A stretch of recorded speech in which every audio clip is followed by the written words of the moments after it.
Yeah, what's happening? Another episode of Let There Be Talk. It is Monday. What's the date today? April 13th. How are you guys? This episode is brought to you by McGuire Harley-Davidson. If you live up in the Bay Area, San Francisco Bay Area, do not buy a bike anywhere else but from my boys, McGuire Harley. Go see Ryan down there at 93 First Avenue, Pacheco, California. Fantastic dealer. Friends of mine and also awesome sponsor of Let There Be Talk. Don't let them down. Go in there. You're looking for a bike? I know some of you guys ride motorcycles that listen to my podcast. Buy your bike from McGuire. They got great used selection right now. They still got that rocker. They still got that Harley rocker for sale. Go get yourself a rocker. They got great used bikes, man. They got all kinds of... The shop is fantastic. First of all, it's humongous. It's beautiful. It has like a glass roof, so the sunlight comes in. You're not looking at the bikes, you know, through those fucking shitty fluorescent lighting where the color's all wrong. The room is awesome. The people are awesome. Ryan's dad's killer. He rides. Everyone in there rides. It's not like one of those bogus shops where no one rides. These guys ride, and it's family owned. Family-owned dealer. How fucking cool is that? Hit them up. McGuire-HD.com. Even if you just buy a shirt from them. That's badass. I remember one time on the Back in Black tour. I think it was Back in Black or Those About to Rock. Brian Johnson wore a Harley shirt from every city they were in. I was always like, I'm going to do that. It was so cool. Whatever stop, he had a Harley shirt, and he would turn around like mid-set, and it'd be like, you know, McGuire Harley-Davidson. You'd be like, yeah, he was at our shop. I always wanted to ask him about that. Like, did who went and picked those shirts up? That was a cool idea, actually. Anyway, McGuire Harley-Davidson, thank you for being an incredible sponsor. Let's get into the show here.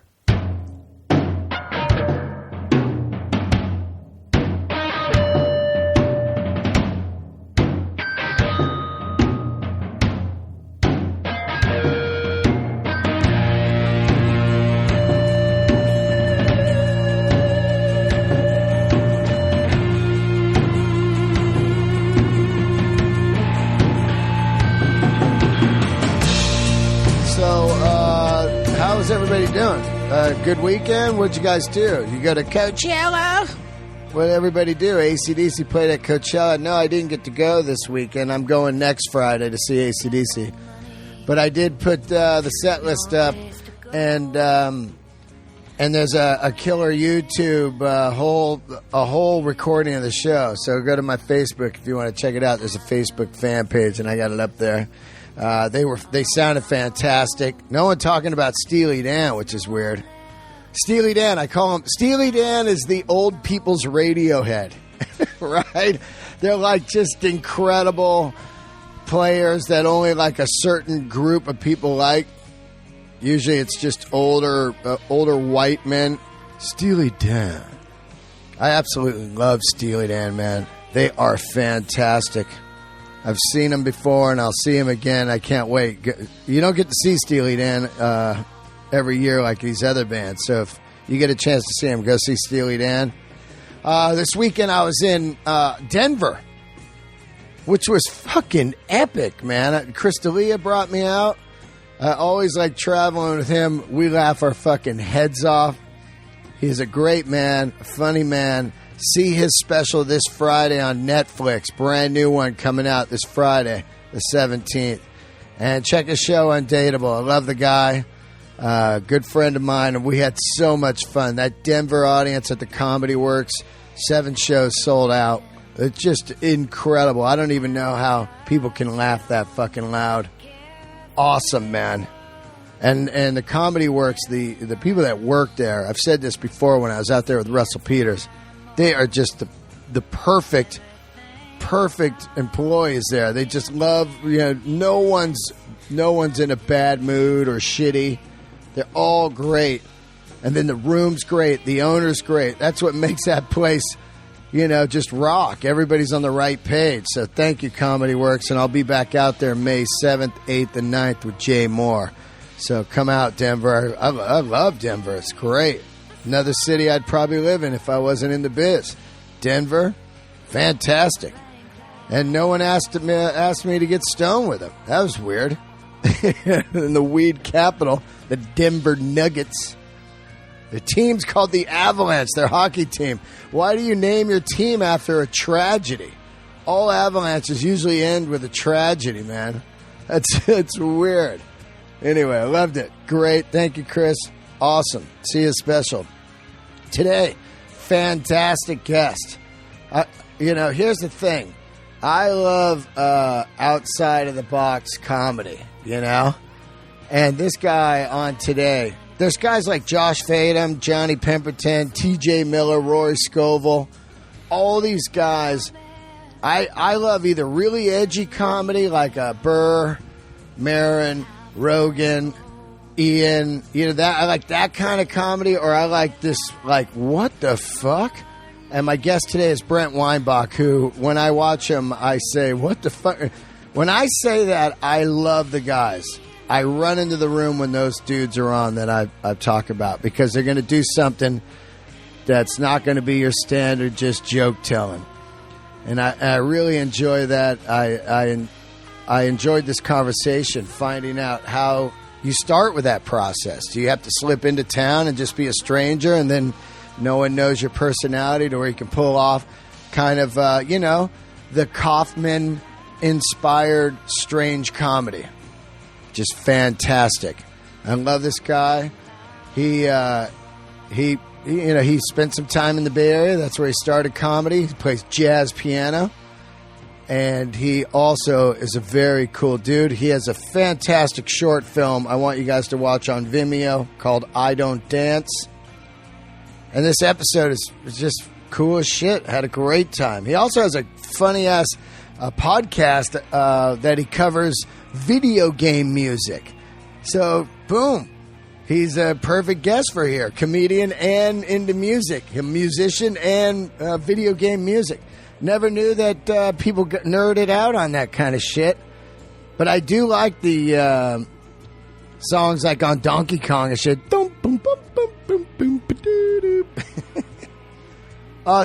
I forgot to think, man. The music you're hearing right now on this intro is, I'm going to fuck her name up, Jamie Lundy or Lundy or Lund.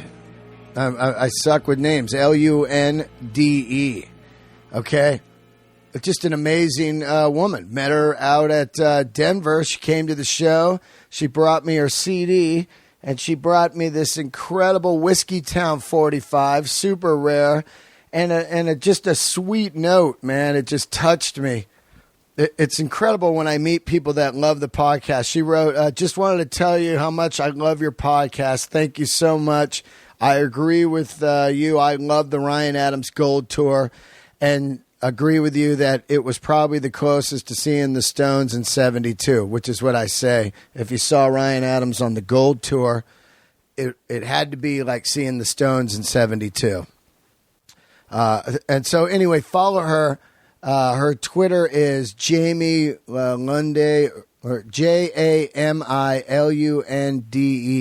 on Twitter. Say hi to her. That touched me, man. Came to the show. I offered to put her on the list. She said, no, I'll pay, which is even crazier because I know musicians don't have money. I never did, and I still don't. So it's like extra cool. So check out her music, will you guys?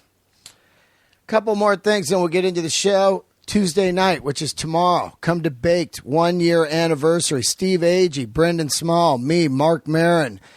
And, no, I'm not Mark Maron. Me and Mark Maron and Brody Stevens. You got it.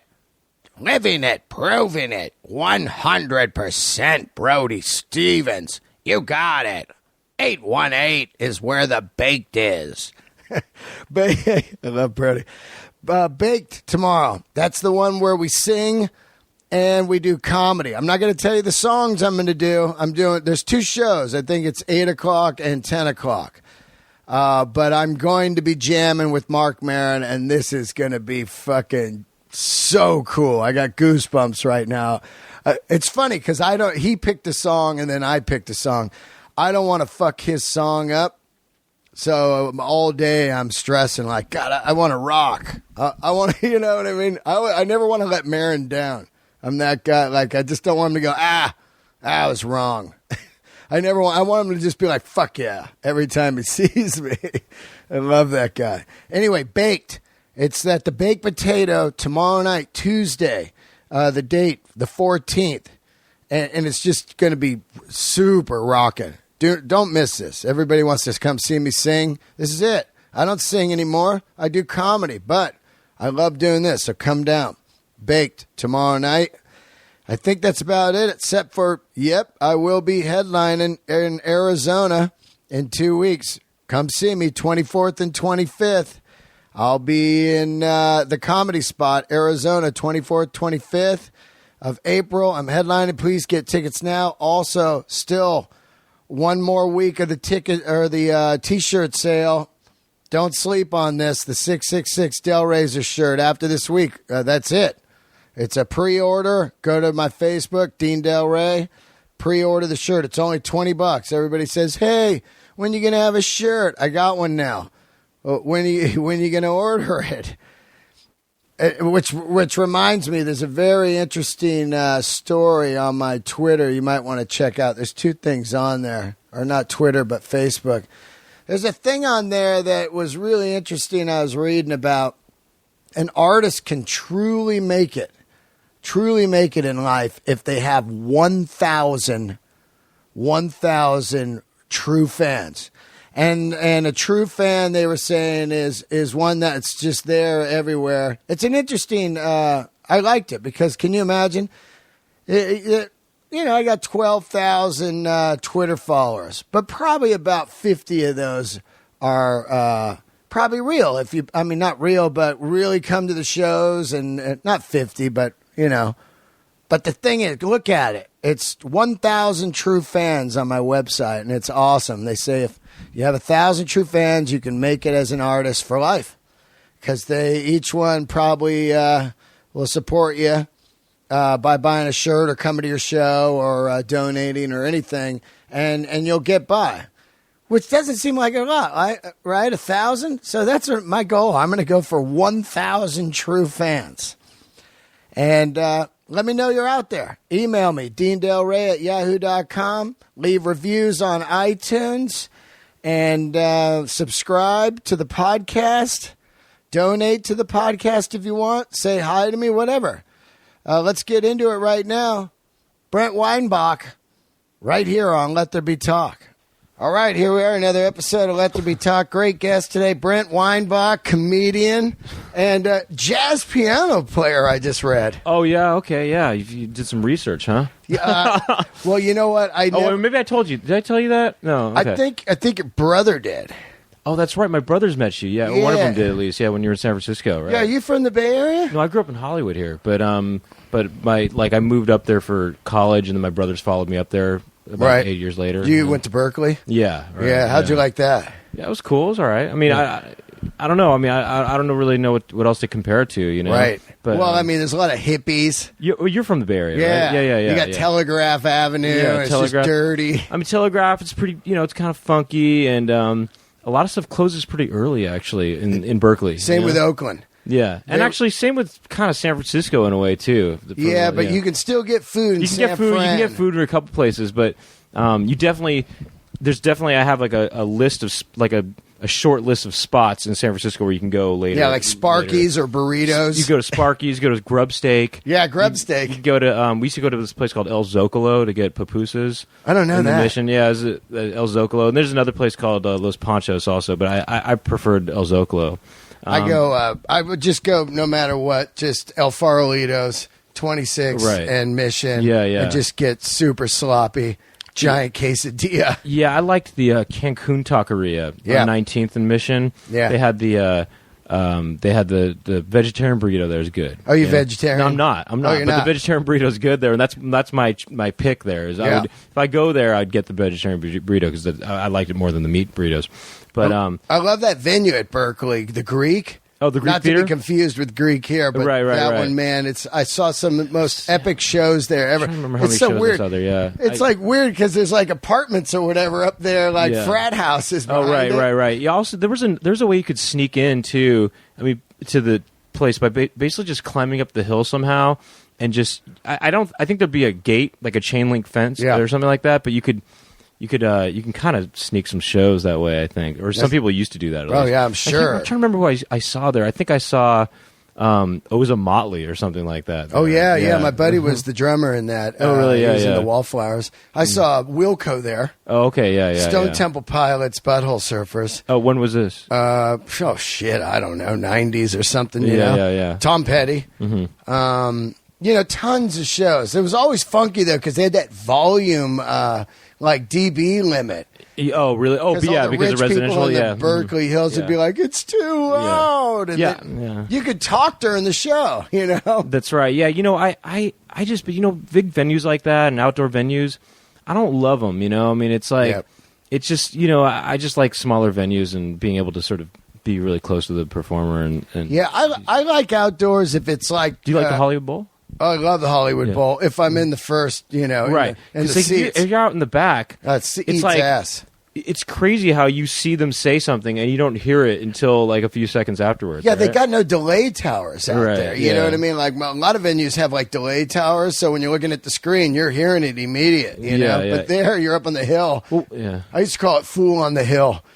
You're up there, you're like, I could just watch this at home. Right? Exactly. Yeah. I mean, at the Hollywood Bowl, it's watching performers at the Hollywood Bowl. It seems like a dubbed movie. Like a kung fu movie or something like that, because their like lips aren't moving in sync with what you're hearing. Yeah, and it sounds like it was dubbed in or something like that. I can hear it from here. Oh, really? Oh, God, yeah. Like if it's a rock band, at sound check around 3, I go, oh, I know right away it's a warning. Oh, fuck, don't go near that place to go to the Comedy Store. I go a different route. Because I know it's just going to be a pain in the ass. Yeah. When's the last show you went to at the Hollywood Bowl?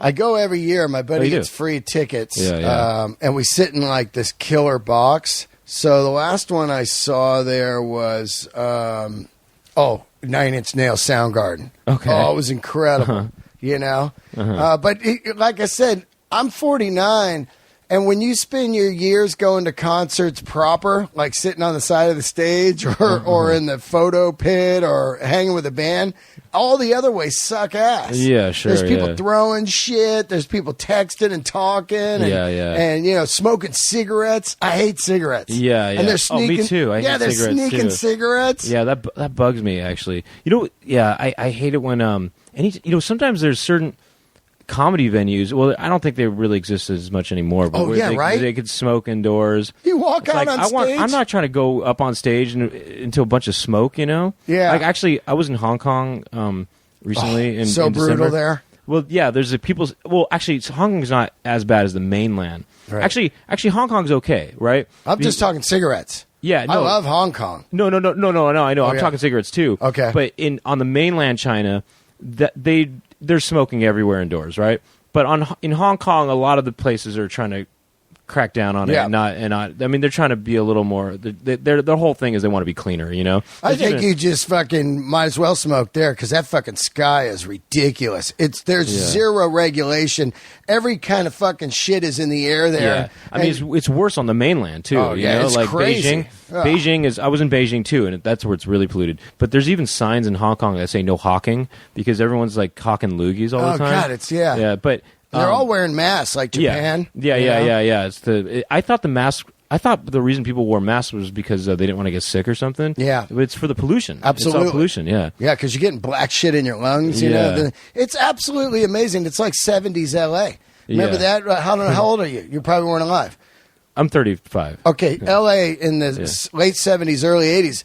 Man, my chest would hurt. Yeah, it's way better now. It's crazy. You couldn't see like today. We can see the ocean. You couldn't fucking see the ocean in the 80s. No way. You know what? Something about some of the pollution in Los Angeles, though, does give a nice sparkle to the city lights, though. Oh, you ever go up onto a hill and see a view of the city, and if the pollution's just right, there's a nice like shimmeriness to the city lights, and it's pretty romantic. I love this. I love this city, man. You were born. You grew up here. I grew up here. Yeah. What neighborhood? I grew up like my nearest main cross streets were like Laurel Canyon and Hollywood Boulevard. Oh, so that's dope. Are you guys rich? No.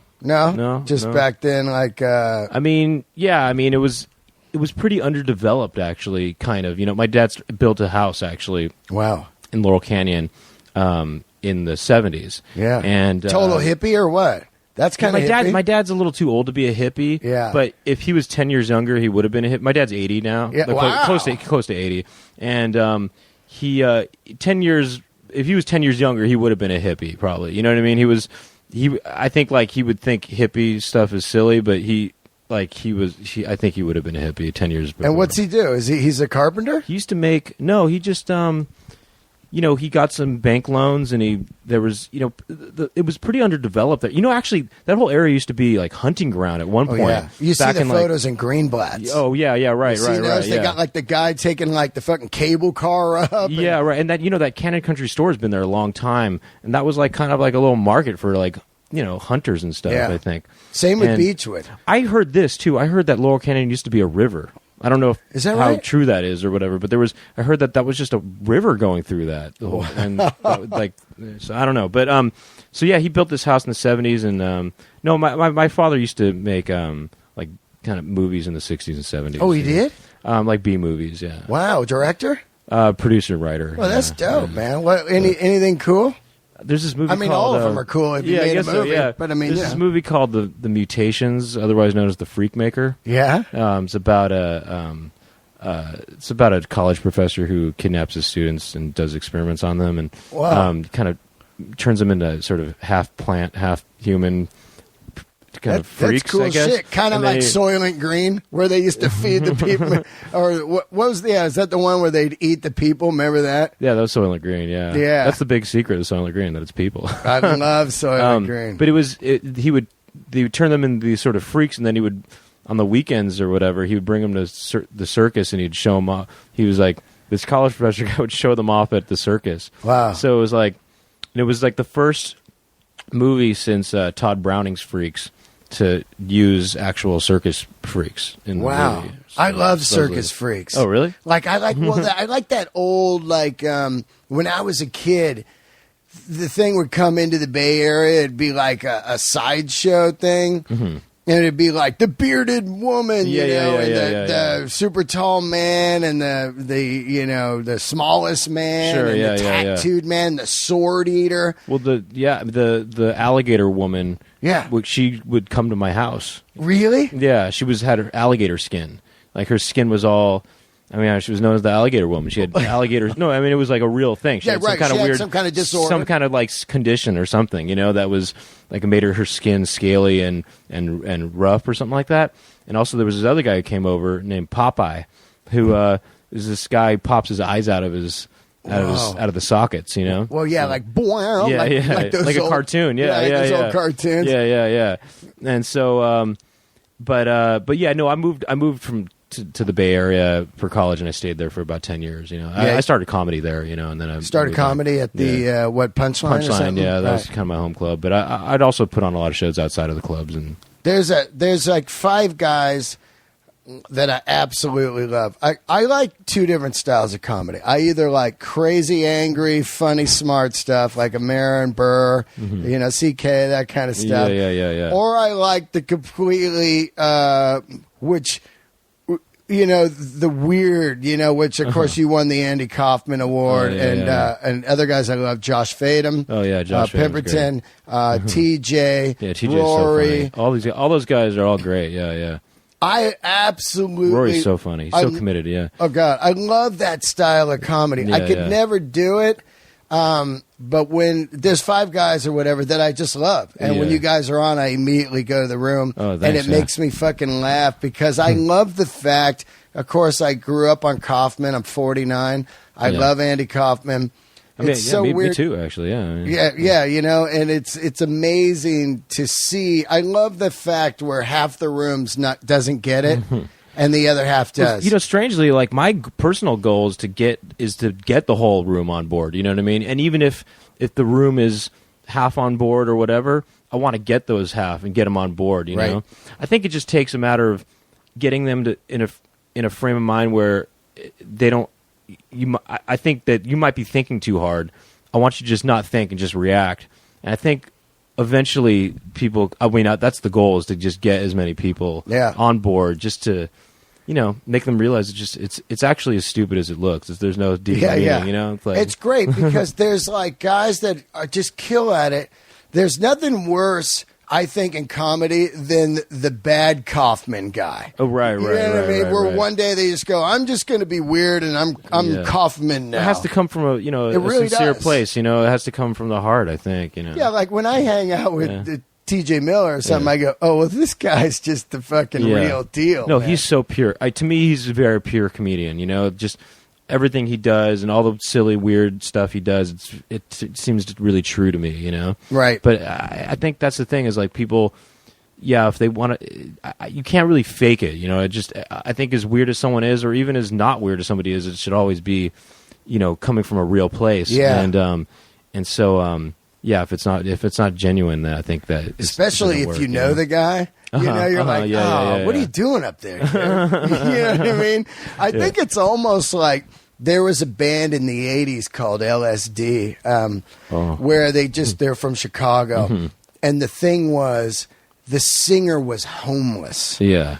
And he had to live up to it. They just kind of came out of nowhere. Really? So Wow. I think if you're going to start comedy and you wanted to be that style, you have to just come into town and not let anybody know. Yeah. You know what I mean? You're going to reinvent yourself in the new city, Yeah. So this guy had to be homeless for fucking like 2 years. They signed a big record deal on, I think they're on Warner Brothers or something. And to keep it real, did he stay homeless after the record deal? Well, he stayed, and he always wore the same clothes. And the band guys, I got to know the band guys, they're like, it sucks because this guy stinked like garbage. Yeah, for real. Oh, so sure, they would start to, like, he would have to sneak around almost. This is pre-TMZ and everything. Yeah.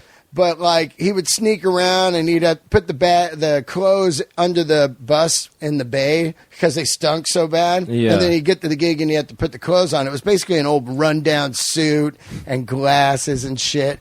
But it was...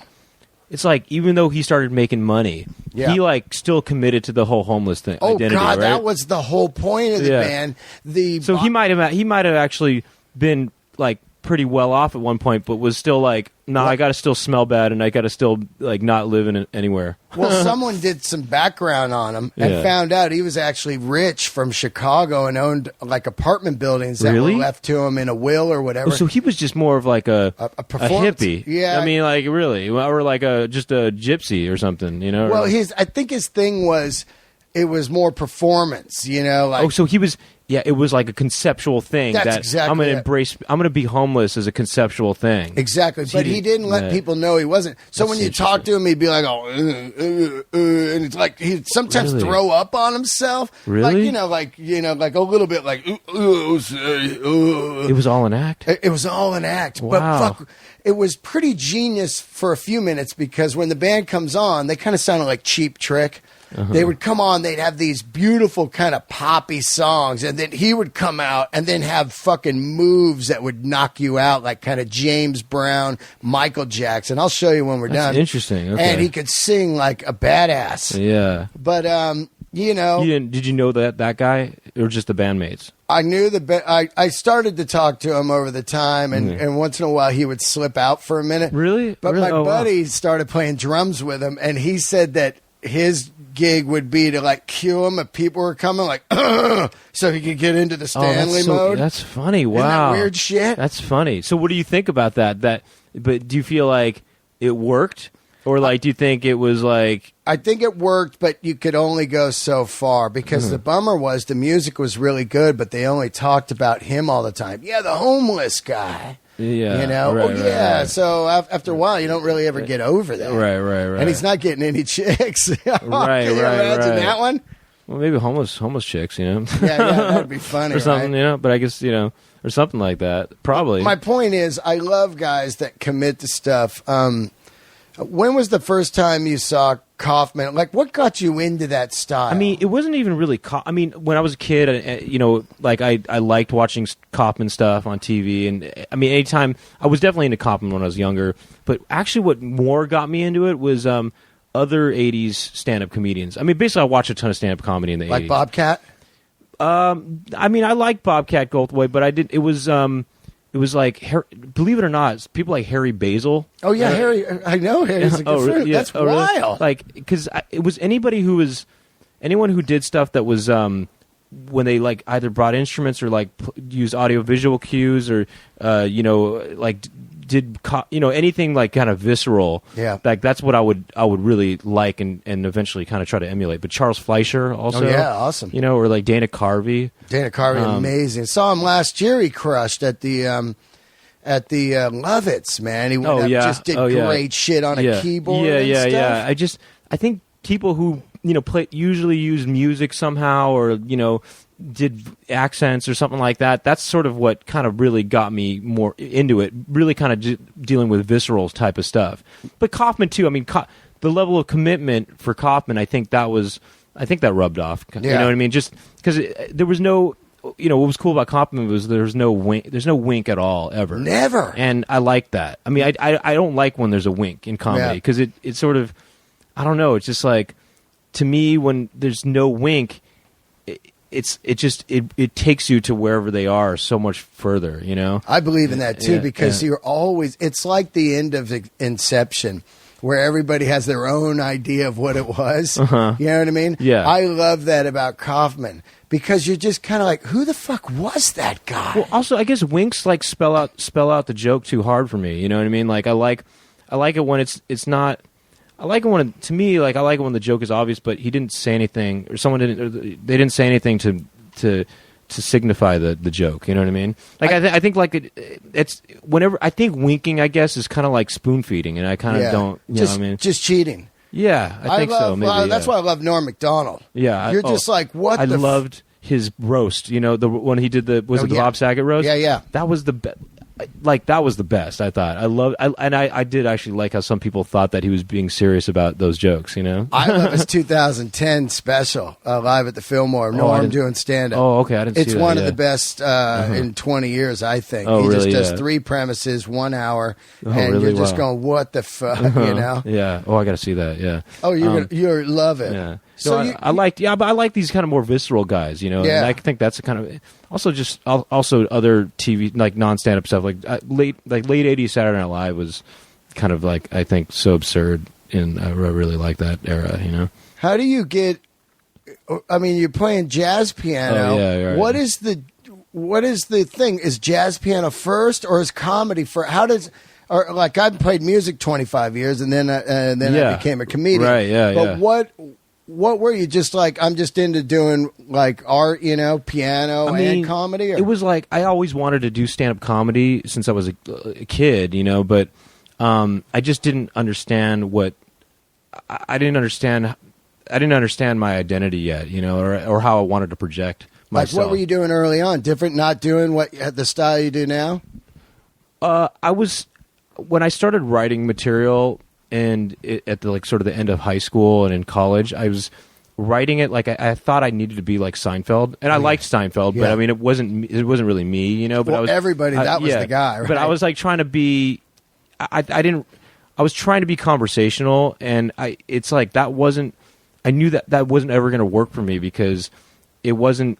It was to me. It didn't. It seemed too artificial for me, at least, like I couldn't pretend to be casual on stage when the situation isn't casual. You know what I mean? Or I couldn't pretend to be conversational when I'm not having an actual conversation. Like there's a stage, there's lights, and it's more of once it clicked in my head that it could actually be more of a performance, or more, I could treat it more like a presentation, or treat it more like a lecture rather than like a sort of spontaneous thing.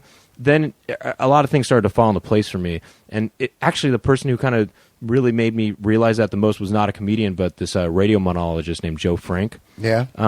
He used to produce these programs throughout the 70s, 80s, and 90s, and 2000s. Now he's actually doing new shows too, and he's old now. I think he's in his think he might be around 80 now or something like that, and he still does shows sometimes. But his stuff was, a lot of it was like kind of serious.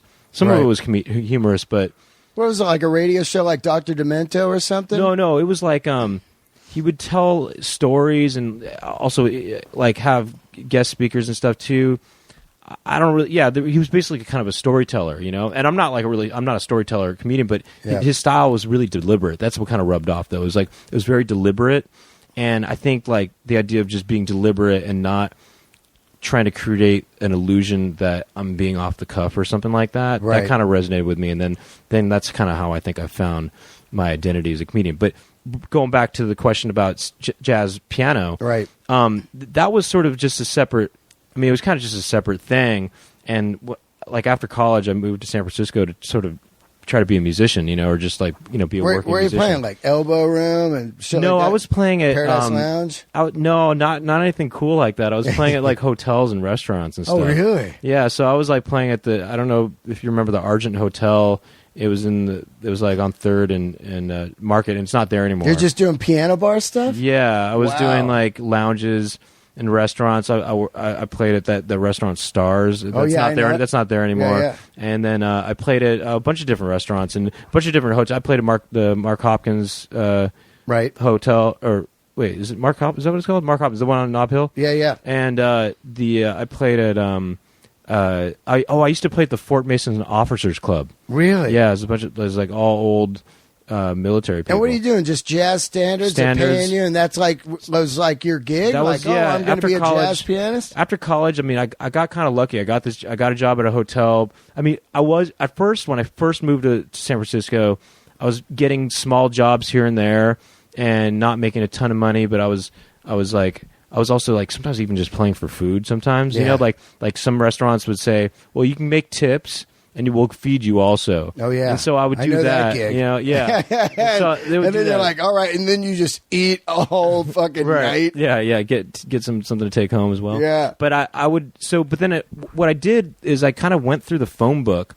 I just opened up a phone book and went through and just started calling hotels and seeing if they needed a pianist or whatever. Was that like what was your goal though on piano? Like were you writing ultimately, pieces? Yeah, I was I was writing stuff, and I mean, the goal was to start. I mean, I was like also trying to play with bands, and I was trying to play with jazz people and stuff. Yeah, like and, badass jazz bands. Yeah, or just if there was an ensemble that had a residency somewhere, I was trying to sub for the piano if a piano player couldn't make it or whatever, and trying to just get into the music. And I was also trying to work on like film stuff too, and you were all over the board. Yeah, kind of. But I wasn't really pursuing comedy that hard at first.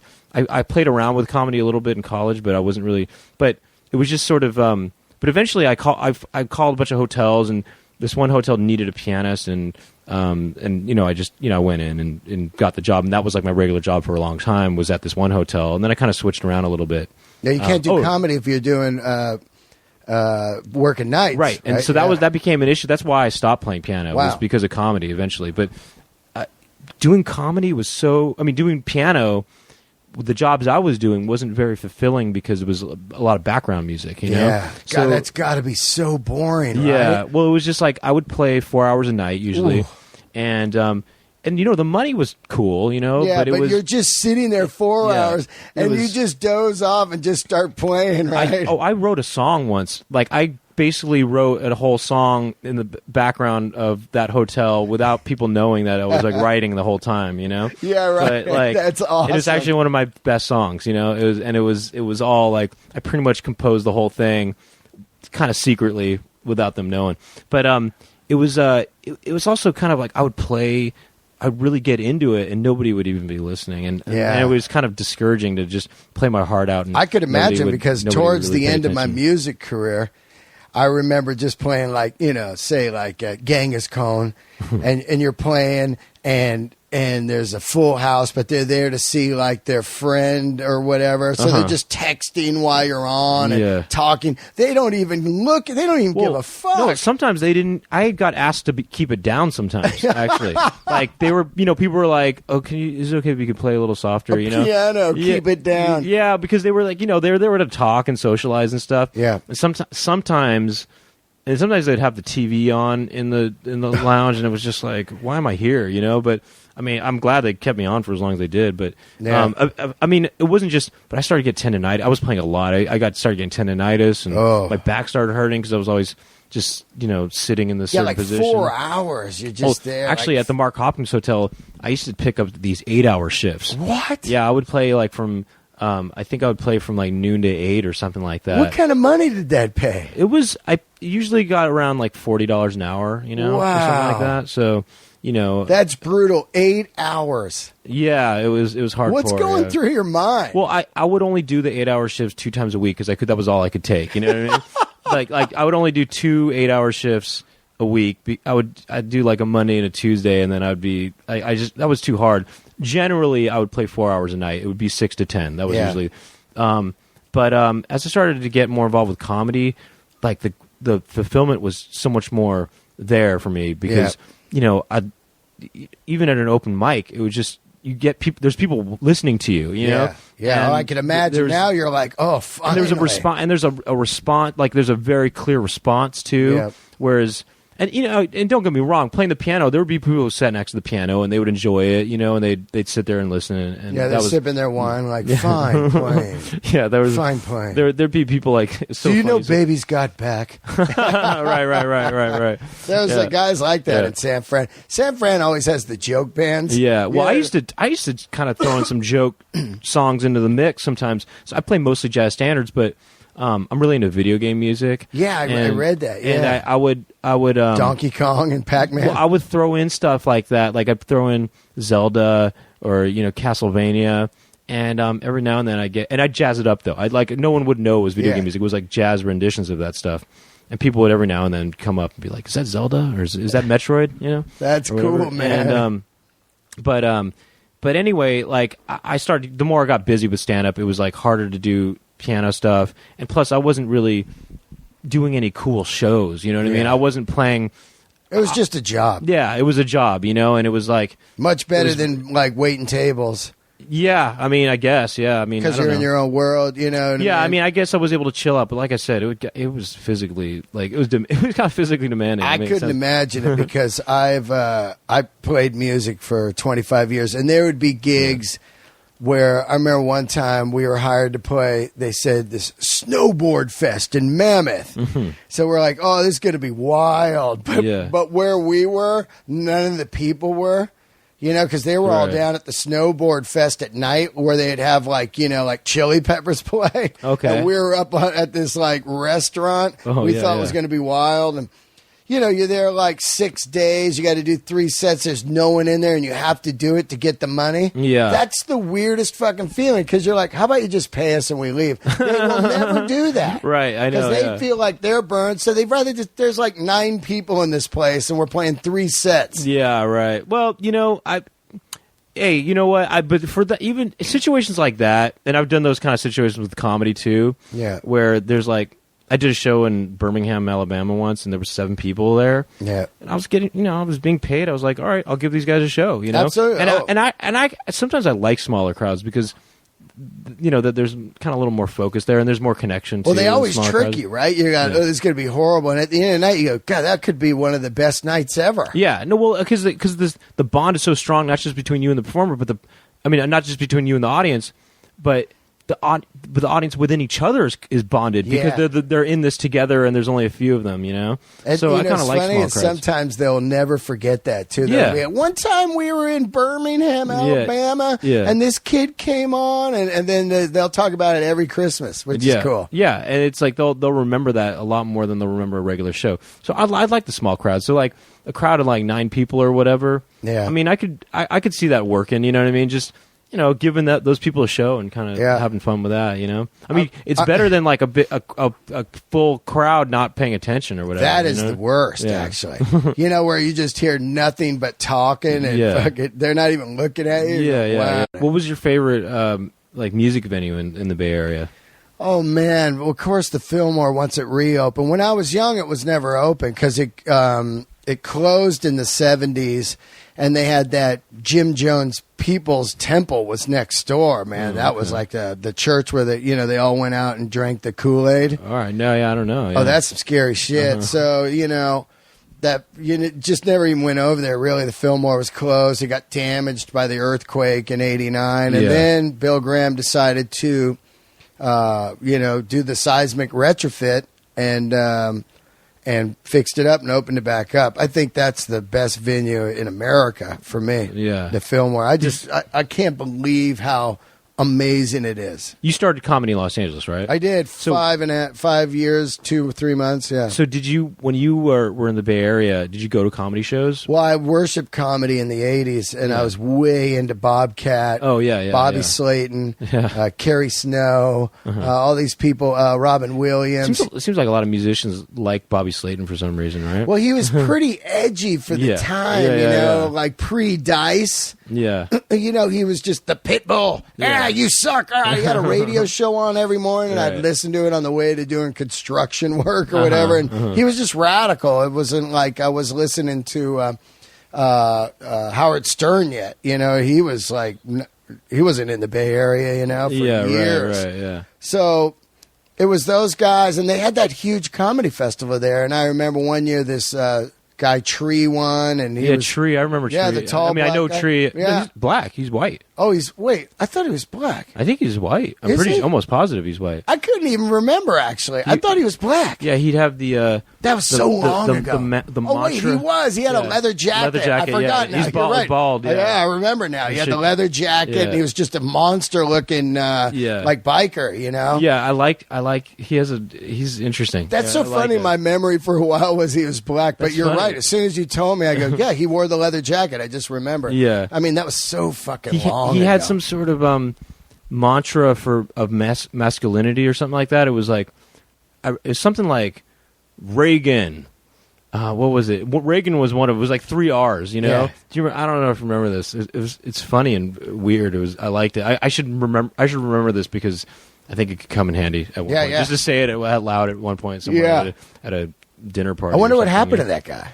I think he did some movie stuff a little bit. I might be wrong about this, but I think he might have been in a horror movie called Clown House or something like that. Really? I don't know. I might be totally wrong. Yeah, I'm going to Google him. He played a bad clown, a killer clown or something like that. Bobcat was my guy, though. Yeah. He must have been such a cool sensation in San Francisco. Yeah, it was just kind of. I just recently didn't even know this till he's got a documentary out on another comedian, and I didn't know that Bobcat started that Bobcat thing in Boston. Yeah. One day he just was at his house and he was like, "I'm gonna put on this Cub Scout outfit, go down there and be this guy," and. What I read was the guys were like, he was killing it from day one. He had like the whole thing, like just boom out of the box. Yeah, right. But I thought he was a lot like that guy in the band, Stanley LSD. The word to me was, this homeless guy, he's like schizophrenia, he's a weirdo in San Fran. He just goes on stage. And I remember I heard about him, and then the first time I saw him, I was like, whoa, what the fuck? That's cool, yeah. And he was murdering at the old Waldorf, which is Cobb's now. Okay, yeah. Back then they would do. So it was Waldorf, and then it was Wolfgang's. I mean, right? sorry, Wolfgang's. Oh, okay. I thought before Wolfgang it was like it was called. It was something that I didn't know. Old Waldorf was where the punchline was, and then Wolfgang's is where Cobb's was. Wait.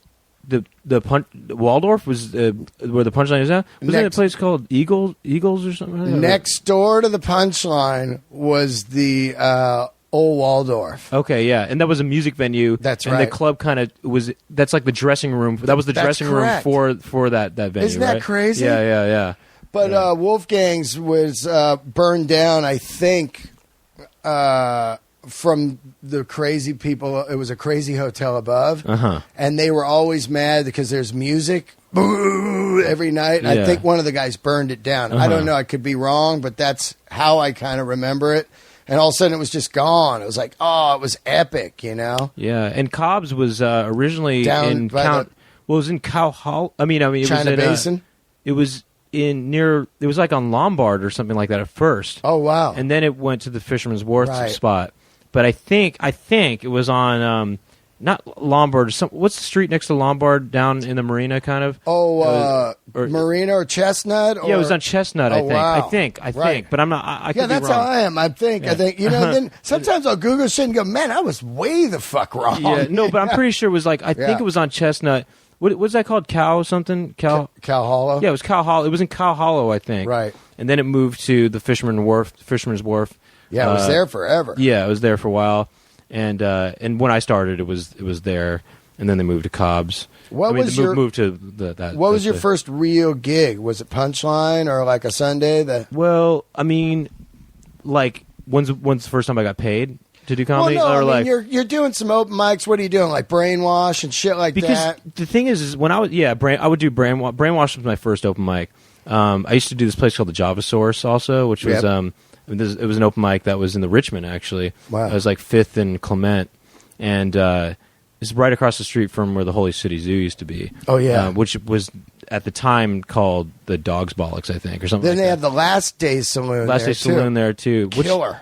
Wait, did that change names? Yeah, that changed names too. That's now called the Rocket Room, or maybe I don't know. Yeah, I don't either. But yeah, Last Day Saloon was there. I did some shows there at one point, but like first gig though, I mean, I'd say it was probably like a black room, probably because in San Fran, in Oakland. Oh, Oakland. And it was because basically they were pretty cool about letting like newer comics go up, or at least some of them. Yeah. And so there was a show every Wednesday in Emeryville, actually, at Kimball's East. Oh yeah, I know it. Yeah. And that was like, I feel like probably one of the first real shows I did, because that wasn't an open mic, you know? Yeah. It was like, they used to get good crowds, big crowds to come out for those shows. And it was a whole different scene there too, you know? Like the whole Oakland scene was just a whole thing. And it died down. Like, as far as I know, there's not much of an Oakland scene anymore. Yeah. Who was around then? Moshe, guys like that? Actually, this is even before Chelsea Peretti? Yeah, well, Chelsea was from the Bay Area, so but she started in New York. So whenever she'd come back, like during the holidays, you know, and she'd be around then. And so she grew up in the Bay Area and moved to New York to do comedy. Yeah, well, she moved there for college, and she just kind of started there. But Moshe started a little later than me, but he was I mean, there was a guy named Louis Katz who I followed around in the beginning. I went to college with him, and he, I don't know. There's a guy named Jasper Red. I don't know if you know these people, but Jasper Red was a guy. Ryan Stout was around. Ryan Stout, yeah. But we used to go. Yeah, but that was like that. Those black shows were actually the ones that we would. Those were kind of like the first gigs, really, you know. And then my first time being paid was a black room, also. You know, it's a place called Mingles in Oakland. Wow, Mingles. It was like near the train tracks. It was kind of near Jack London Square, but it was. Yeah, that was funny. It was a different time. I remember the first one of my first payments wasn't even money. It was wings. Wings. Yeah, I got paid in wings. Yeah, I got that down at the Family Room down in the I think it's like Compton here. They got a place called the Family Room. It's like an old house turned into a bar. Oh, really? You do comedy there. Yeah. And they pay in wings. Yeah. But I had to wait like an hour and a half for the wings. Oh, really? I was like, I want to get out of here, but I'm hungry. No, it was easy, man. We went in there. The wings are right there. You get them. It was good too. It was good payment. You know? But then it was. Yeah, that was crazy. I mean, I got that club. I actually got kind of banned from for a couple of weeks because some of my stuff was too weird. Really? But then I ended up performing at the owner's wife's birthday, and I don't know. I was redeemed, you know, I guess. But let me ask you. So when you first start comedy, you say you're kind of doing a kind of a Seinfeld kind of style. Yeah, I mean, kind of. I was not here. I mean, I was writing that way, and I thought, and I was thinking I needed to be that way, but. I mean, at one point I started writing the complete opposite, like abstract stuff. And then how does that click with you? Like one day you're like, oh, no, I got to just get out of this. Well, I just thought I couldn't, it just didn't seem, I couldn't connect to that identity, you know? Yeah. It just felt fake. I mean, it was like, I was like, I'm not going to pursue comedy because I don't understand how I can do this, you know, like that. Then I was like, just the stuff that made me laugh the most too was when I joke around with my friends and we do really silly, weird stuff. So I was like, okay, how can I do that as stand up? You know, yeah. There wasn't like a real defining turning point. It was just sort of a gradual thing where I was just really kind of weird, just absurd stuff was making me laugh, and I still didn't even understand how to make that work on stage. Yeah, were you eating it a lot? Not well. The reason I asked, not really. I mean, you know, when you're new, you're afraid not to get asked back. Yeah. Maybe the guy doesn't understand what you're doing. He's like, this fucking guy ain't funny at all. Don't have him back. Well, my first real set, my first real open mic set was at the Brainwash, and I remember my set was weird, and it was very like, I mean, my opening line was like, I haven't masturbated in 6 years, and I did it in this really kind of intense kind of way, and I was like really intense, you know, and like very I don't know, I think people were kind of scared, you know, and but the good thing was it was kind of a loud, you know, it's a loud kind of laundromat bar type of place, and it quieted down like big time while I was on stage, and I was like, okay, cool, at least I have their attention. And and I got some little laughs, but I think I just scared people for the most part. But like a week later, I started doing some material about I tried substitute teaching for a little bit. Yeah. And what'd you go to school for? I didn't ask you. I majored in film studies, and I minored in music. You know, how do you become a substitute teacher? You just anyone with a degree, any BA, you can substitute teach. So that's hilarious, right? Like when I was playing piano for a while, I was like, all my days were free, you know, because I was just working at night. And I was like, well, I'm not doing anything during the day. I can just like double my money basically if I substitute teach during the day. So I thought, you know, and I had like student debt from, you know, school. So I thought, okay, I can like basically have 2 day jobs and make double the amount of money. So it was crazy. I started substitute teaching and playing piano. And so I was basically waking up at 6 and working pretty much nonstop until 10. And then I would try to do stand-up comedy after that. Oh my God. And so I was like doing really long days. That's insane. Yeah. Right? Well, it was like there was like 5 days. Okay, so there was like 5 days a week I would do piano, and then 5 days a week I would do substitute teaching, and there was 3 days of overlap where I was doing both on 3 of the days. Yeah. And it was just like that was just. But you know, I paid off my student loans and like pretty quickly because of that. I mean, I was basically working 2 full-time jobs. Right. You know? But anyway, what school was you teaching at in San Fran? No, I was in Emeryville actually. Oh, I got you. Which I kind of just tell people Oakland because people don't really. People don't really know what Emeryville means. They think it's just like a shopping area or like where Pixar is or something like that. Yeah. But it's like there's a pretty, you know, there's a small community that's basically like Oakland. You know? I spent a year at Richmond at the Hilltop Mall there. Yeah, Hilltop Mall. Oh, the Hilltop Mall? Yeah, my buddy had a free place, so we lived in there. Oh, really? Oh, my God. Insane 1 year. Right? Yeah, that's funny. Richmond is so radical. No, I know. There's a backside of Richmond no one knows between the Chevron plant and the 510 or 580, the freeway. There's a whole fucking, you know, miles of neighborhood that's old like boat building houses and stuff that are projects that are just unbelievably crazy out there. Like no man's land. Yeah, right. Anything goes. Well, you know, well, what was the word like craziest thing there or whatever? Well, it would just be like you would just be driving, like there were shortcuts to get to the San Rafael Bridge, right?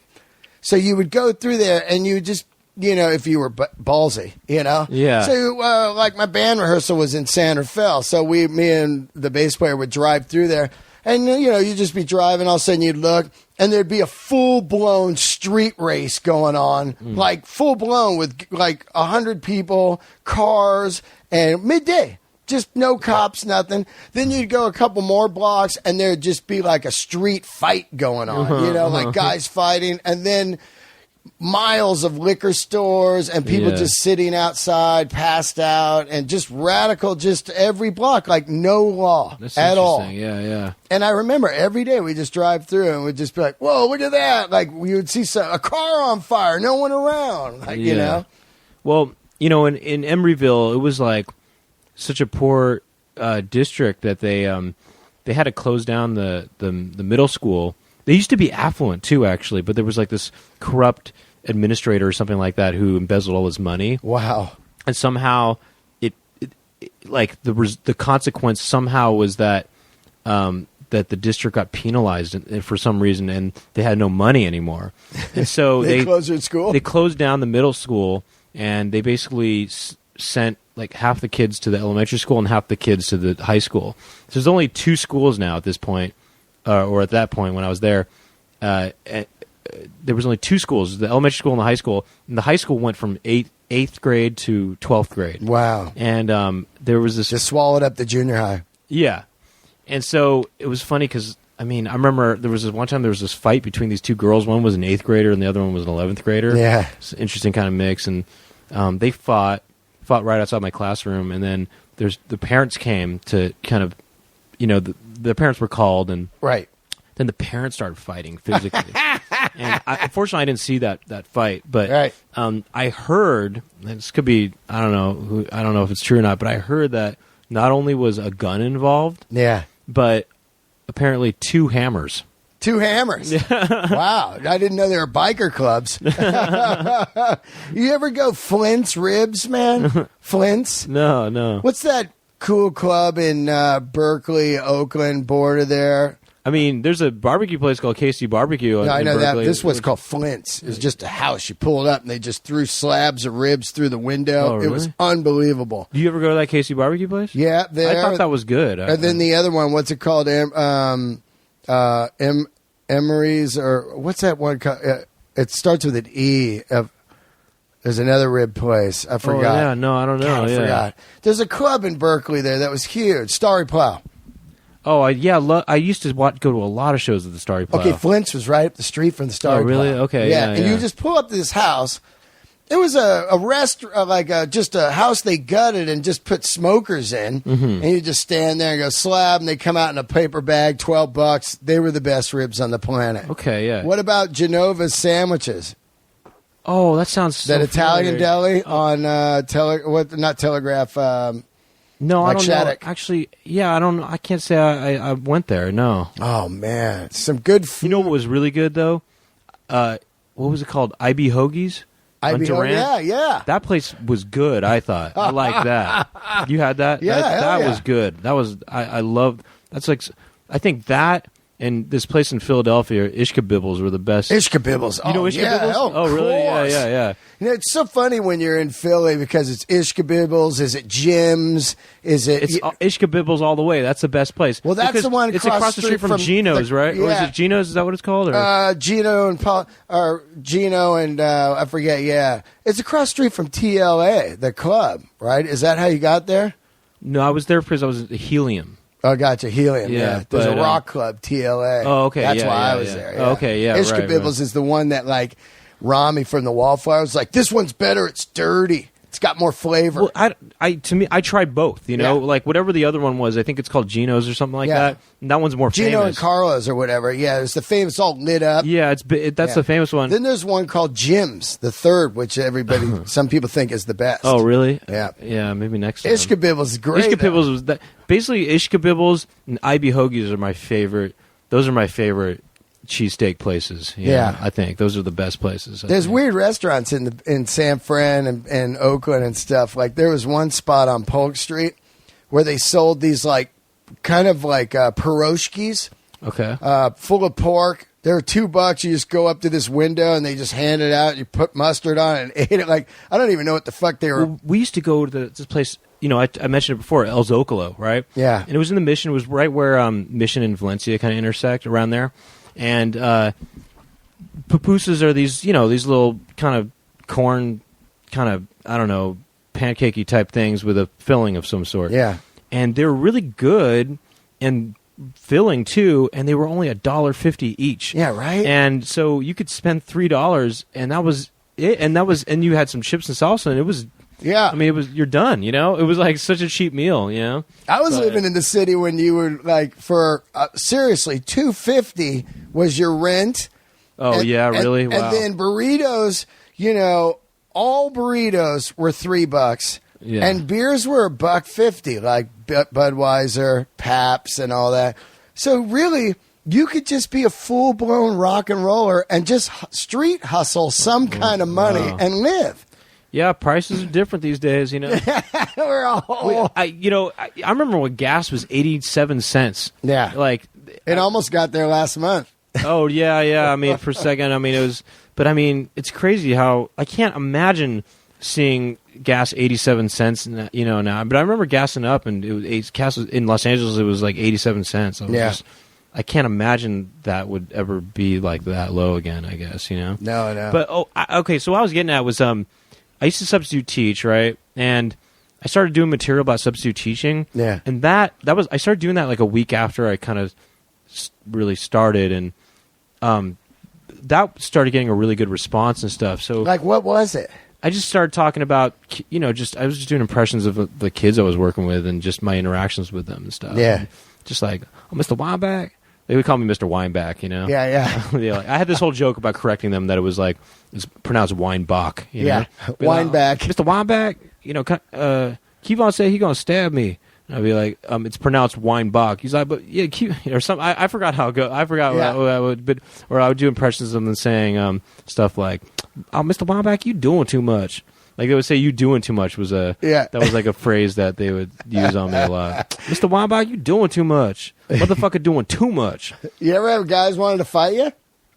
Yeah, it's substitute teaching. Yeah, definitely. Yeah, there were some kids who were a little bit threatening, kind of, not too much, but there's one sub got his head slammed into a doorway by a kid once. Wow. He had a concussion and stuff. Yeah. How much you make for subbing one day? $70? Well, no, it was in Emeryville. It was like, I think it was $105. I think. Wow. But see, then I moved. Then I got into the Berkeley district. Yeah. And Berkeley paid like $120 a day or something like that, or $126. Yeah. But then there was this other thing you could do is all you need to do is sub a minimum of 3 periods of a class. If you sub 3 periods of a class, you got a full day's credit. Wow. Right? So if you subbed 1 period of a different class, you get a half-day credit for that. So what I would do sometimes is I would sub, and on my free period, because you always get at least 1 free period, I would sub another class for just a period, and I'd get half a day's credit for that. So I was able to make like around $180. So you'd bounce around the classes like this teacher's out also. You want to pop in there? Yeah, and then we'll pay you half day for that. Wow, that's wild. So I'd make like 170, 180 for that. That's good money. Yeah, it was all right. And then it got to a point where you could. I had this opportunity once, but I turned it down because I just didn't want to wake up to do it. But it was kind of nearing the end of the time when I was going to stop substitute teaching. But I had an opportunity to do this once where work 3 periods of one class and 3 periods of another class. This is 6 periods total, right? I would have gotten full day's credit for both of those classes in one day. So I would have made, 2 full days in one day. Wow. So it would have been like, $240 or something like that, or $250 for the day. Yeah. But I was like, well, I know I'm already working later that day. The one class, I was like, I could do both. And I was like, I'm just gonna sleep in, like. So you start doing the students, and it starts to click. Yeah, that was what that started, like, just getting a good response and stuff, and that was kind of like my bread and butter for a while, Right. So yeah, I mean, as far as like bombing goes, I mean, yeah, I would bomb, but I feel like I didn't bomb. I felt like I bombed in a normal kind of way. You know what I mean? Like, I think, like, for the most part, open mics especially were pretty receptive. I thought we were pretty receptive to like, what I was doing, at least. And because I would see guys doing kind of abstract or weird stuff at open mics, and it seemed like no one was like watching it, or they would. There's this one guy, CC Wright. I always loved him, and I would watch him because he would just come on, and him and this other guy, they would just do really well. Like, one guy would come on and go, "This next minute is brought to you by Mike's Hard Lemonade. When you want to get drunk and fuck." He's kind of like a Tom Waits kind of. What was his name? His name is, I got it on my computer because I just ran into him at a audition. And he's still doing comedy. And I loved him. I had him do one of my birthday parties. And I love these guys. They would come in and just do weird shit, And I couldn't understand why the other people weren't watching. I was like, what are you guys doing? These guys are great, Yeah. Well, the open mics were really supportive. Like, the scene, there was just a scene of good comedians that were doing open mics in, the early 2000s. And they, everyone, like, watched each other. It was really supportive. It wasn't really... I don't know, like the open, and also some open mics in San Francisco were actually like they had a lot of regular people just like watching shows. them. They were like shows. Yeah, Wow. especially sometimes the Brainwash was like a real show. That was my favorite open mic because it was, even though it had a lot of weird, like kind of soma like weirdos coming in and stuff and sketchy people sometimes just hanging out. It was also just set up like a show. There was a good PA system there, and I don't know. There were like good like pro comics who would come in and do that open mic. Oh yeah, I was talking to Maryland Risecup. She was saying like her and these other people, like big comics, were in there. Where? At Brainwash. Oh, Brainwash. Like in the '90s, I think she was telling me. Really? It was. Yeah. Like back in the day, she lived there and was doing comedy at the Brainwash. Do you remember the first guy that takes you on the road? Because it's got to be a ballsy guy to take a style on the road. Right. Because if a guy's back there and he's like, "Oh, is he not doing good?" Then he's got to go on. You know what I mean? Or if I'm doing really well, it's like a whole like a weird energy to have to follow that. Yeah. Because of that, I felt like I didn't get a lot of guys taking me on the road, and that's why the only person who did kind of do that is Patton Oswalt. Right. Is that he took me on comedians of comedy, some comedians of comedy stuff, and he'd also have me open for him sometimes. But he's, a little bit, yeah. But that's pretty much the only one who's really. Aside from that, I was always really trying to. I basically was just trying to, I just was just hustling and trying to build up time and create a solid hour, and I was just trying to I just basically try to jump into headlining myself, right? Yeah. Because no one was really going to take me on the road to open for them, much. Yeah, some people they call it too funny to feature. I think it's just not even about funny. It was just like I think I think people didn't really want to follow my energy, not having to do with being funny or not. I think it was just so sort different, or something like that. Yeah, because it would be totally different if another guy comes out and is doing a different style of comedy, and they're like, "Oh, what's that?" You know what I mean? Yeah, like whether I'm going to do well or if I'm not doing well, it's still going to create some kind of vibe that, like, that they'll have be some recalibration or something like that. Yeah. So yeah, like sometimes I've gone on after you, or I've gone after TJ or Rory, and you got to learn how to do that. It's a different animal, you know? But so I think, and so I never really had any, aside from Patton Oswalt, I never really had anybody who took me on the road. Never, huh? And if anything, it was like, I basically just, because of that, was like, I kind of just tried to jump into headlining myself, and, I kind of just did it. I just kind of basically started setting up shows for myself to start sort of headline my own things, and I would bring people, But, right. But, like every now and then be like, I don't know. Do you know Arch Barker by any chance? Yep. He's a good buddy of mine, and he's somebody I kind of looked up to comedically when I was starting in the Bay Area. Right. You need that, don't you think? Right. Yeah. You got to have like the guy. Oh yeah, definitely. He was just so. I still think he's one of the best comedians. But he'd like a one-off type thing. He'd ask me if I want to do something. Like you want to do the show in San Rafael and do that. But nobody really took me on the road though, except for Patton a little bit. Yeah. That's wild, right? I wish I would love. I still actually I would love to, like any theater. I would love to be going. I would love to be opening for big theater acts. Yeah, like it would be great to have you and like Maria Bamford. You know what I mean? Yeah, like, sure. Yeah, just this radical night of different. Like Maria Bamford, it just blows my mind. Yeah. When I'm watching, I'm just like, this shit is so. It's like when I saw Karen Finley when I was young at the Palace of Fine Arts. She's a performance artist. You know her? No, she's really radical, and when you see something so different, you're like, wow, man, and then. What happens in my mind is I start backpedaling, like, how did they start that? Like, when I see Maria Bamford, like, how do you just, like, because I know how brutal audiences can be. Yeah. If they're not getting the standard, ha-ha, here's the joke, bam, bam, Yeah, San Francisco is kind of weird. I don't know if it was San Francisco or what it was. It's definitely different in San Fran. Yeah, it's way cooler. I don't know what it was, but, like, I personally didn't feel like I had to struggle that much with doing something weird and getting a good response from people. It seemed like people were generally pretty open to weirder stuff, I guess. And I mean, I always wonder what it would have been like to start in Los Angeles. And I did come down, like, I remember one time, I think it was in 2002, I came down for the holidays or whatever. Right. And I went to a couple open mics down here to check it out and see what the scene was like. But I guess I don't know if I could really gauge a huge difference, but maybe it was a little different. I don't know. Yeah.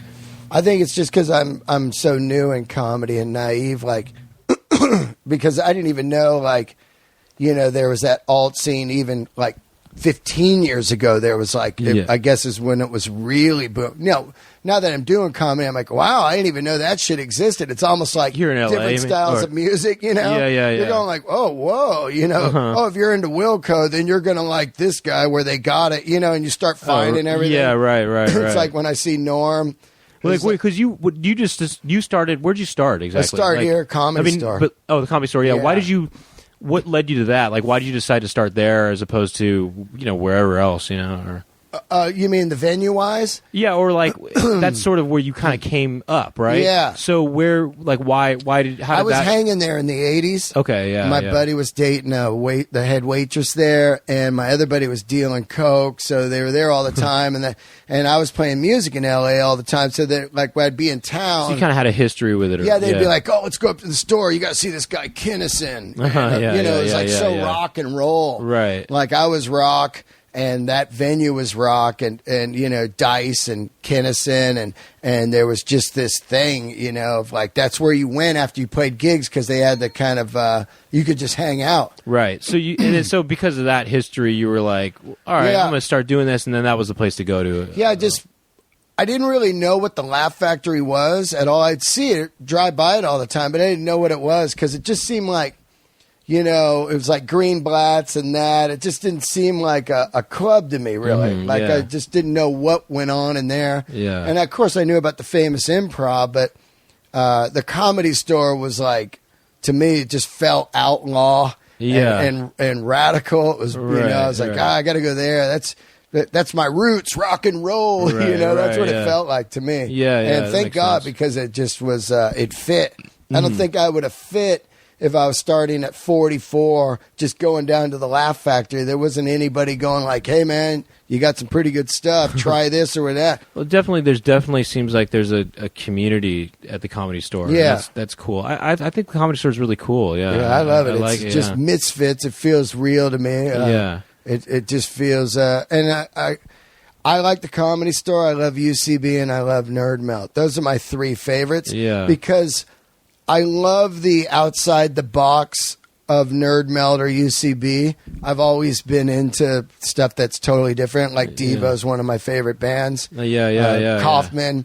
I almost was open for Devo once. Wow. I turned it down though because the pay wasn't good enough. Like, it wasn't just that the pay was bad. It was like it was in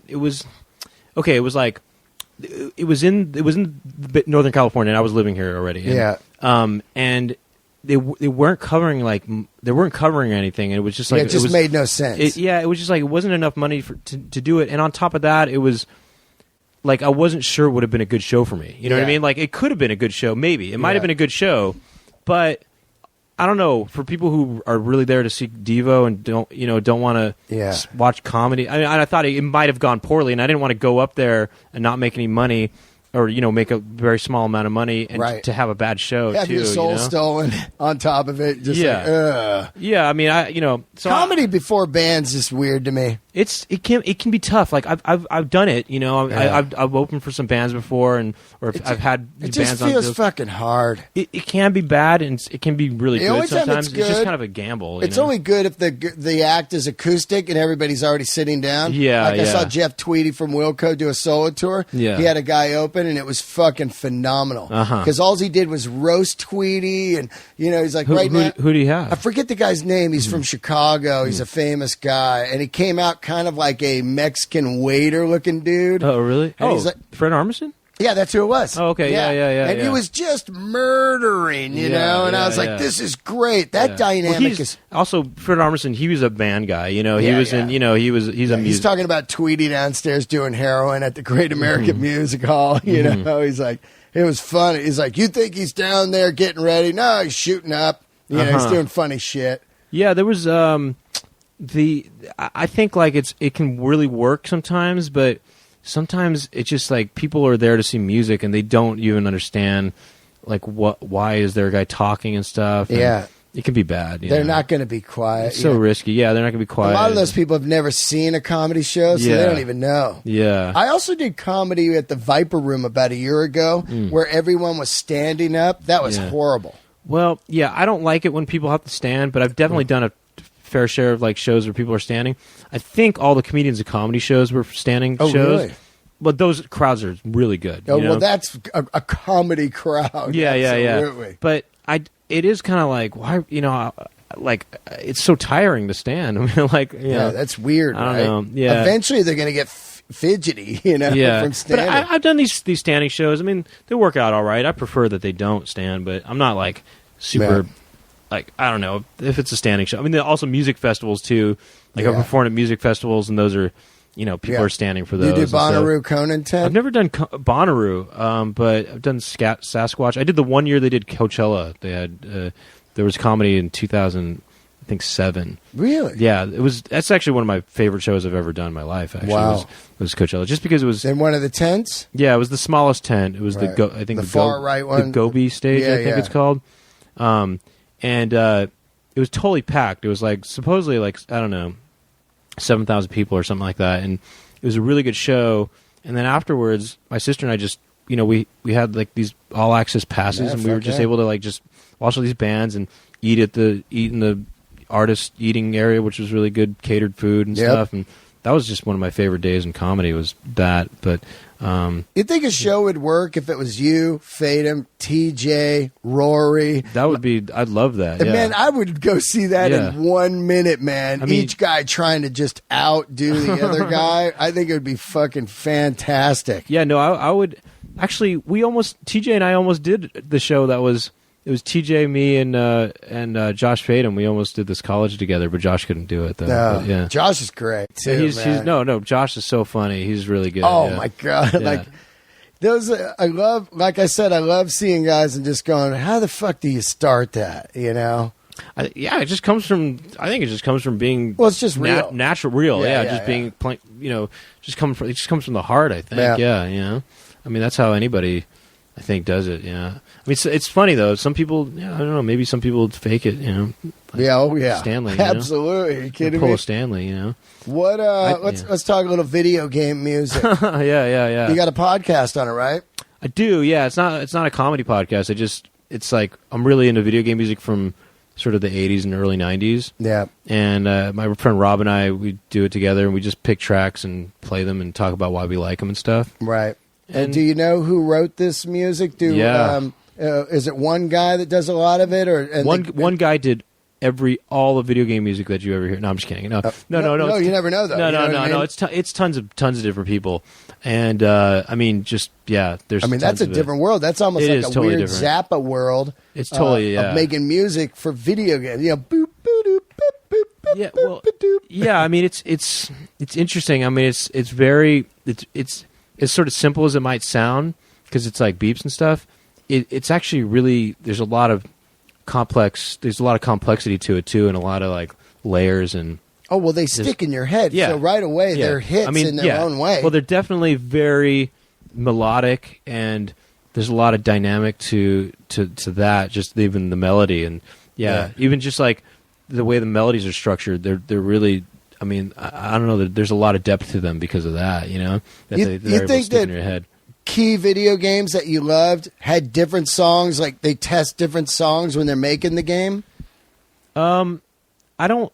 can you imagine like your favorite game? Like, when you get a band and you get a bootleg of their demos? Right. Can you imagine, here's Donkey Kong demos? They do have that, though, actually. Really? Yeah, like there's... I think I heard some...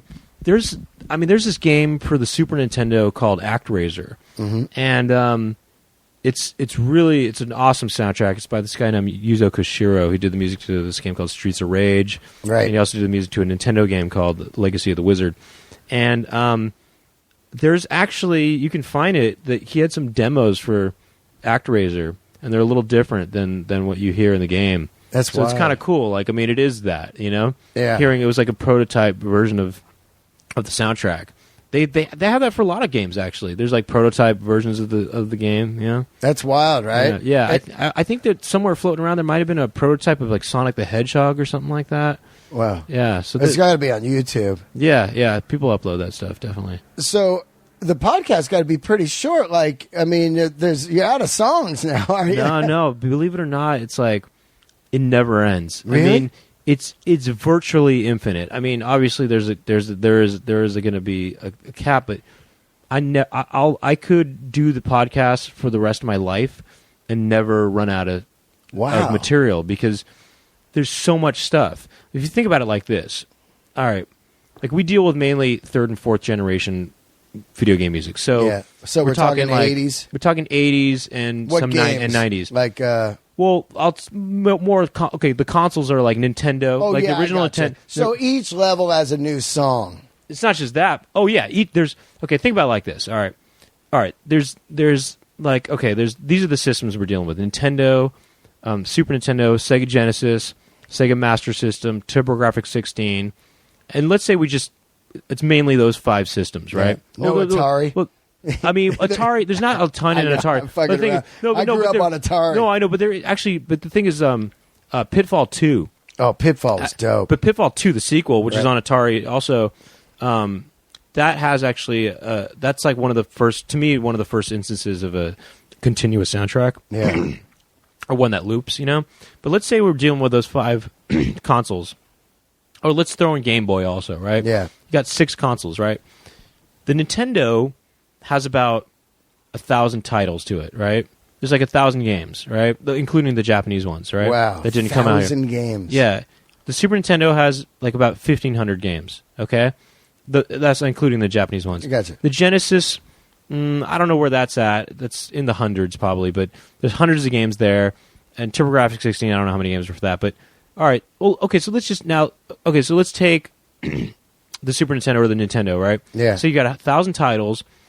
A soundtrack will probably, like, in a game, there'll be a soundtrack is going to be roughly like 15 to 20 tracks, you know? Yeah. So if you think about that, there's like, let's just say there's even 10 tracks, right, in a game, which is there's going to be more.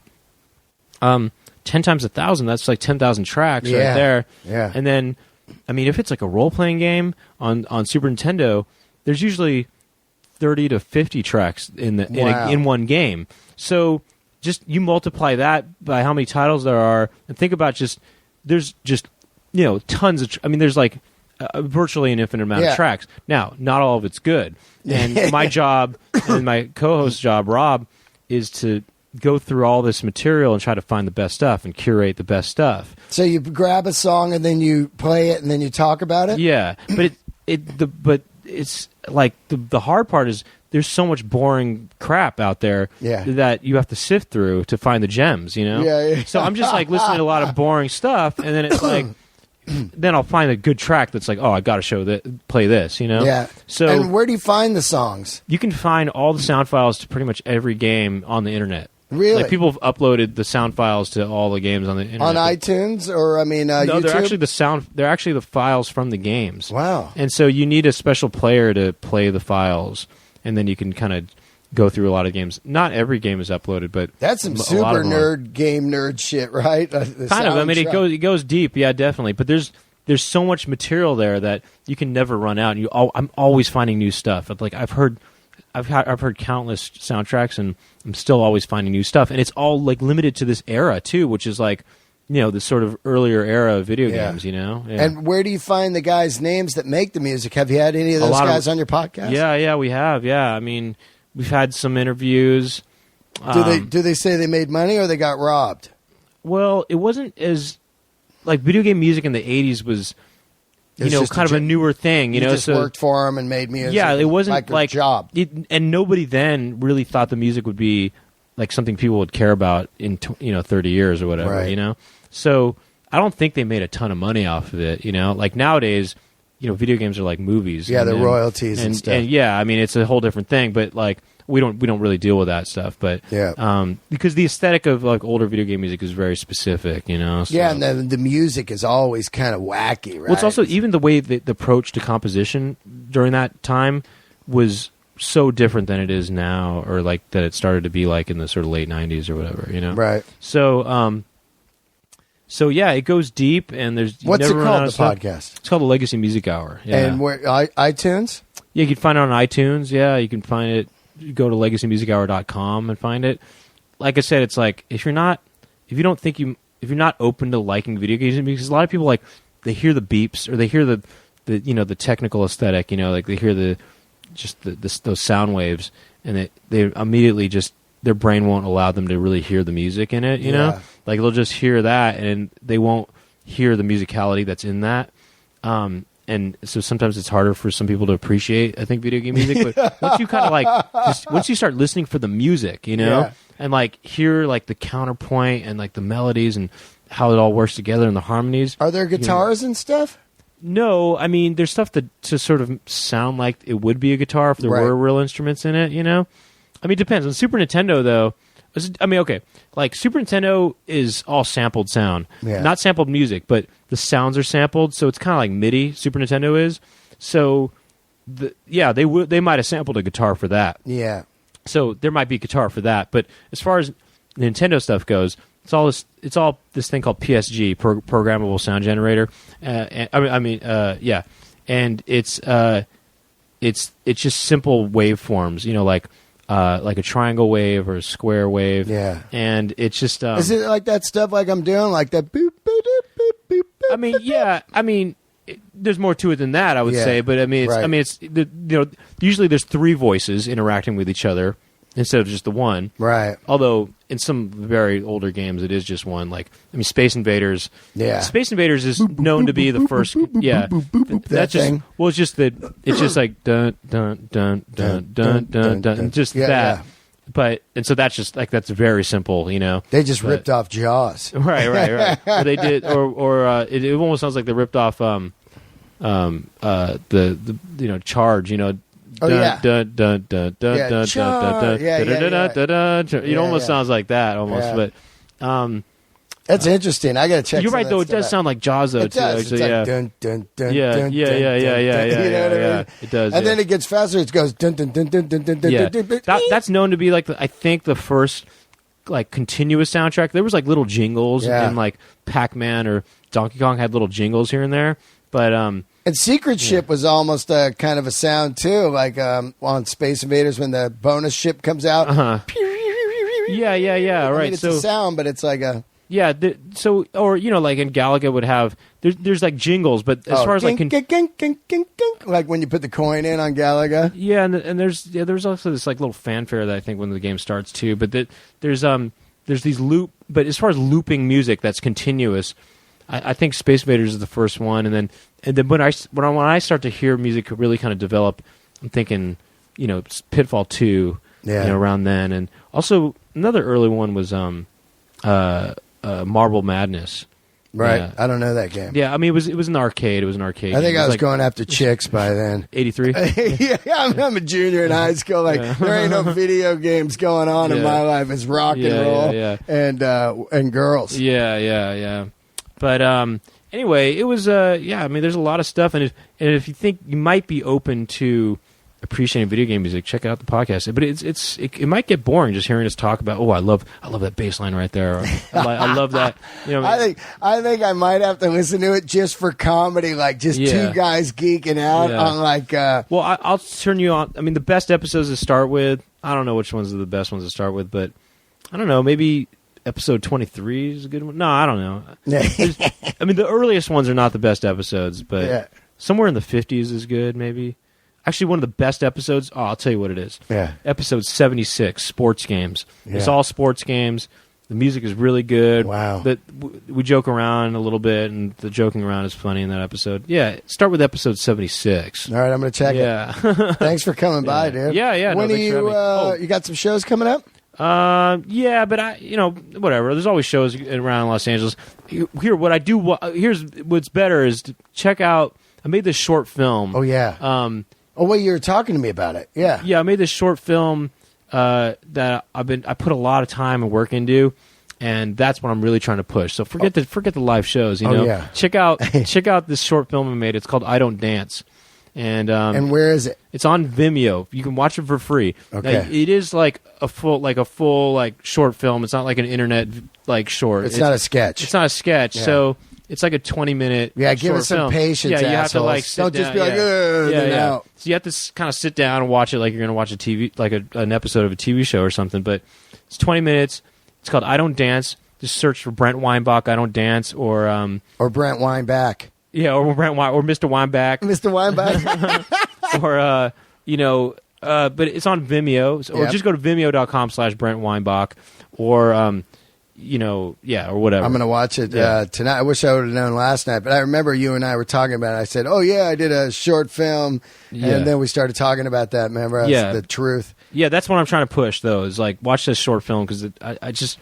Rather than trying to get it in a bunch of festivals, I feel like, I just put it online. I think more people will see it that way. Yeah. And I don't know, it was just like this guy who I worked on it with, his name was Trevor Ames. We just spent so much time on it. Like, it'd be nice to just get it seen by people. So just check it out. And also, bonus, too, he killed two birds with one stone.